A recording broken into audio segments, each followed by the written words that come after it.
RRB NTPC ২০২৬ পরীক্ষার জন্য যারা প্রস্তুতি নিচ্ছেন তাদের জেনারেল নলেজ বা জিকে অংশের জন্য একটা কমপ্লিট ২৩ সপ্তাহের রোডম্যাপ নিয়ে আমরা আলোচনা করব। সত্যি বলতে এই প্ল্যানটা আপনাদের প্রস্তুতির জন্য একটা গাইডলাইন হিসেবে কাজ করবে। চলুন দেরি না করে এই চ্যালেঞ্জিং কিন্তু একদম অর্জনযোগ্য যাত্রার প্রত্যেকটা ধাপ আমরা খুঁটিয়ে দেখে নিই। তো আরআরবি পরীক্ষার জিকে সিলেবাসটা তো আর ছোটখাটো নয়, তাই না? বিশাল। মাঝে মাঝে মনে হতেই পারে যেন এক অজানা সাগরে এসে পড়েছি। কোথা থেকে শুরু করব, কোথায় গিয়ে শেষ হবে, কিছুই বোঝা যায় না। কিন্তু জানেন তো, যে কোনো বড় অভিযানের জন্য সবচেয়ে জরুরি জিনিসটা কি? একটা ভালো ম্যাপ।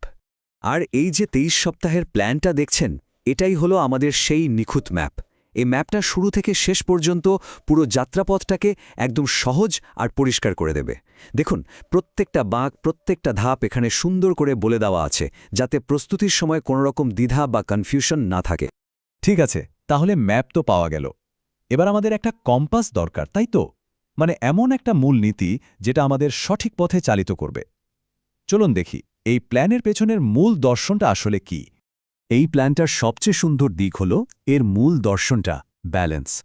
এখানে পুরো সপ্তাহটাকে একটা ছন্দে বাঁধা হয়েছে। মানে সপ্তাহের কাজের দিনগুলো সোমবার থেকে শুক্রবার আমরা নতুন টপিক শিখব, আর সপ্তাহের শেষ দুটো দিন শনি আর রবিবার সেই শেখা জিনিসগুলোকে ভালো করে ঝালিয়ে নেব। এই ব্যালেন্সটাই কিন্তু লম্বা দৌড়ের জন্য আসল চাবিকাঠি। এই যে সাপ্তাহিক ব্যালেন্সের কথা বললাম, এটা শুধু আমাদের মনে রাখার ক্ষমতা বাড়ায় তাই নয়, বরং পরীক্ষার হলের চাপের মধ্যেও মাথা ঠান্ডা রেখে জ্ঞানটাকে কাজে লাগানোর ক্ষমতা তৈরি করে। দেখুন, সোম থেকে শুক্র আমরা নতুন জিনিস তো পড়ছি, তার সাথে আগের সপ্তাহের টপিকগুলোও একটু প্র্যাকটিস করছি। আর উইকেন্ডে পুরো সপ্তাহের পড়ার রিভিশন আর মক টেস্ট। দারুণ না? এবার আসি এই প্ল্যানের সবচেয়ে গুরুত্বপূর্ণ অংশে। এটাকে বলা হয় কিউমুলেটিভ প্র্যাকটিস বা ক্রমবর্ধমান অনুশীলন। এর মানেটা খুব সহজ। নতুন জিনিস শিখতে গিয়ে আমরা যেন পুরনো পড়া ভুলে না যাই।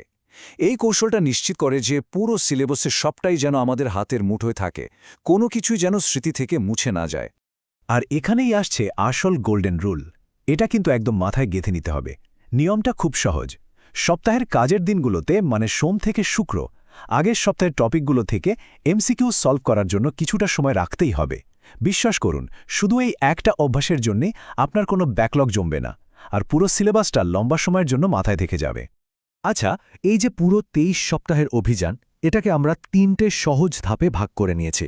ঠিক যেন একটা পাহাড়ের চূড়ায় ওঠার মতো আমরা ধাপে ধাপে এগিয়ে যাব। এই যাত্রাপথে আমাদের মূল সঙ্গী হবে ৬টা বিষয়। ভূগোল, ইতিহাস থেকে শুরু করে পলিটি, ইকোনমিক্স, সায়েন্স আর স্ট্যাটিক জিকে, সবকিছুই এই কাঠামোগত পরিকল্পনার মধ্যে শেষ করা হবে। আমাদের যাত্রার প্রথম পর্যায়, যেটা চলবে প্রথম ৯ সপ্তাহ জুড়ে, সেটা হলো ভিত্তি তৈরির পর্ব। এই সময়টাতে আমরা মৌলিক বিষয়গুলোর উপর জোর দিয়ে একটা মজবুত ফাউন্ডেশন তৈরি করব। আর এই যাত্রাটা শুরু হচ্ছে ভূগোল দিয়ে, কারণ এটা একটা দারুণ ফাউন্ডেশনাল সাবজেক্ট। প্রথম ৪ সপ্তাহ ধরে আমরা ভূগোলের খুঁটিনাটি কভার করব, যা কিনা পরের বিষয়গুলো বুঝতে অনেক সাহায্য করবে। যাতে শুরুটা নিয়ে কোনো কনফিউশন না থাকে, তাই দেখুন প্রথম সপ্তাহের টপিকগুলো এখানে পরিষ্কার করে দেওয়া আছে। সৌরজগৎ থেকে শুরু করে পৃথিবীর গঠন পর্যন্ত এই বিষয়গুলো দিয়েই আমাদের অভিযান শুরু হচ্ছে। ভূগোলের পরেই আমরা ঢুকে যাব ইতিহাসে, আর নবম সপ্তাহের শেষে প্রাচীন, মধ্যযুগীয় এবং আধুনিক ভারতের ইতিহাস। পুরো সিলেবাসটা কমপ্লিট হয়ে যাবে, আর এর সাথেই আমাদের ভিত্তি স্থাপনের প্রথম পর্যায়টা শেষ হবে। এরপর আমরা পা রাখব দ্বিতীয় পর্যায়, যেটা চলবে ১০ম সপ্তাহ থেকে ১৭তম সপ্তাহ পর্যন্ত। এই ধাপে আমরা মূল প্রশাসনিক এবং বৈজ্ঞানিক বিষয়গুলোর গভীরে প্রবেশ করব।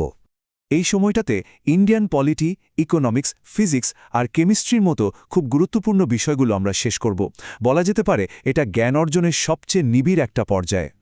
এবার আমরা চলে এসেছি সিলেবাস কভার করার একদম শেষ ধাপে, চূড়ান্ত আরোহণ। এই পর্যায়ে বিশেষ জ্ঞান আর বাকি গুরুত্বপূর্ণ বিষয়গুলোর উপর ফোকাস করা হবে। এই ছবিটা দেখলেই বোঝা যাচ্ছে যে প্ল্যানটা কতটা গোছানো। বায়োলজি, এনভায়রনমেন্ট, কালচার আর স্ট্যাটিক জিকের মতো বিষয়গুলো শেষ করার সাথে সাথেই আমাদের সিলেবাস কভার করার পর্বটা শেষ হবে, মানে কিছুই বাদ যাবে না। কিন্তু দাঁড়ান, ২৩ সপ্তাহে সিলেবাস শেষ মানেই কিন্তু কাজ শেষ নয়। আসল খেলা তো শুরু হবে এরপর। চলুন এবার জেনে নিই আমাদের এন্ড গেম স্ট্র্যাটেজি কী হবে। হ্যাঁ, সিলেবাস শেষ করার পরের কৌশলটাই কিন্তু পরীক্ষার রেজাল্ট ঠিক করে দেয়। এই পর্যায়ে আমাদের মূল লক্ষ্য হবে পরীক্ষার পরিবেশের সাথে নিজেদের মানিয়ে নেওয়া এবং নিজের দুর্বলতাগুলো খুঁজে বের করে সেগুলোর ওপর কাজ করা। এই এন্ডগেমের 3টে খুব সহজ ধাপ। প্রথমত, পুরো সিলেবাসটা ভালো করে রিভাইজ করা। দ্বিতীয়ত, রোজ একটা করে ফুল মক টেস্ট দেওয়া। আর সবশেষে মক টেস্টের রেজাল্ট দেখে নিজের দুর্বল জায়গাগুলোকে টার্গেট করে সেগুলোর ওপর খাটুনি করা। এই সাইকেলটা যে যত ভালোভাবে ঘোরাবে তার পারফরম্যান্স তত ভালো হবে। তাহলে এই পুরো সিস্টেমটা ঠিকঠাকভাবে ফলো করলে শেষ পর্যন্ত কি ফলাফল আশা করা যায়, কি ধরনের দক্ষতা আর আত্মবিশ্বাস তৈরি হবে, চলুন সেটাই এবার দেখে নিই। সত্যি কথা বলতে এই 23 সপ্তাহের পরিকল্পনার চূড়ান্ত সুবিধা হল এক কথায় কমপ্লিট প্রিপারেশন। যে এই যাত্রাটা শেষ করবে, জিকে সিলেবাসের উপর তার এমন একটা দখল তৈরি হবে যে সে পরীক্ষার হলে যে কোনো চ্যালেঞ্জের মুখোমুখি হতে প্রস্তুত থাকবে। সবশেষে একটাই কথা বলার, যে কোনো কঠিন কাজে সফল হওয়ার মূল চাবিকাঠি হল ধারাবাহিকতা বা কনসিস্টেন্সি।